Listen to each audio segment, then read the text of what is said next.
In this video, I'm going to show you how to update your Google Play Store manually. You've been wanting to update your Google Play Store and you kept waiting for automatic updates, but unfortunately that couldn't happen. In this video, I'm going to show you a quick way on how to update your Google Play Store. It's pretty simple and easy. Be sure to stay to the end of this video so you don't make any mistake. In your Android phone, proceed to tap on your Google Play Store. Then on this interface, continue to tap on your profile icon on the top right corner. Then continue to tap on settings. This will land you on an interface like this where you have a tons of options to select. In our case, proceed to tap on About. A drop-up menu will appear. Scroll down a bit until you locate Play Store version, and under it you can see Update Play Store. So in the event you want to update it, all you have to do is to tap on Update Play Store. As you correctly see, my Google Play Store is up to date. In the event yours is not up to date, this will automatically start updating your Google Play Store. In the event this couldn't work for you, I'm going to provide you with the second method.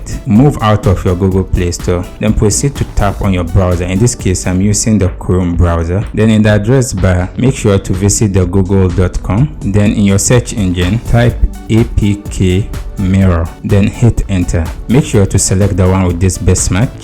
So you land on an interface like this. Navigate to the top where you locate the search icon and tap on it. Then proceed to enter Play Store and hit enter. Then you can continue to scroll down a bit until you locate your Google Play Store. So this is for the Android TV. You can scroll down a bit until you locate the latest version that you want to install. In this case, I'm going to recommend to install the latest version. You can always cross-check by looking at the date and the version type. Then after which you can proceed to tap on this download. And that's it. When you follow the subsequent steps, this will automatically allow you to update your Google Play Store. If you have any question, you can leave it in the comment section. I'll do my best to attend to you. If you enjoyed this video, consider check out our next video. See you in the next video.